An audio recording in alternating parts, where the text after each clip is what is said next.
পানিতে টইটুম্বুর সুনামগঞ্জের টাঙ্গুয়ার হাওর।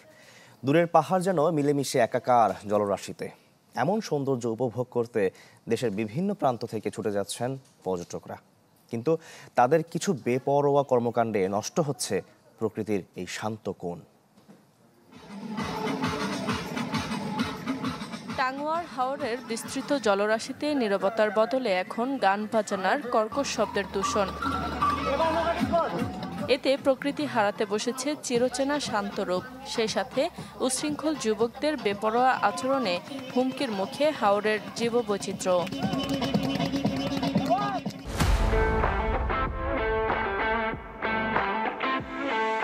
নাগরিক জীবনের ব্যস্ততাকে ছুটি দিতে প্রশান্তির খোঁজে পর্যটকদের ভিড় জমে সুনামগঞ্জের টাঙ্গুয়ার হাওরে।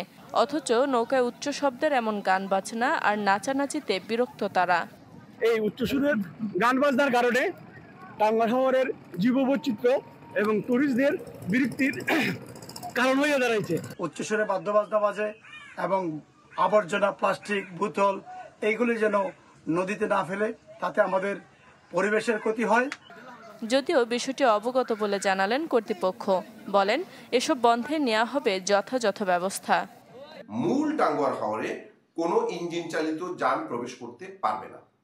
এর আগেই ইঞ্জিন চালিত যানগুলোকে আটকে দিতে হবে এবং মূল টাঙ্গুয়ার হাওরে হাতে চালিত যান দিয়ে পর্যটকরা চলাচল করবেন। যারা হাওরে বেড়াতে আসছেন তারা যেন প্লাস্টিক দূষণ না করেন, তারা যেন বর্জ্য না ফেলেন, এই ধরনের একটি প্রতিশ্রুতি তারা দিয়েছেন এবং তাদের বিরুদ্ধে আমাদের অভিযান চলমান থাকবে। উচ্চস্বরে গান বাজনা করা টাঙ্গুয়ার হাওরে নিষিদ্ধ এবং যে কোনো উচ্চস্বরে গান বাজনা করা হলেই তাদেরকে আইনানুগ ব্যবস্থা গ্রহণ করা হবে।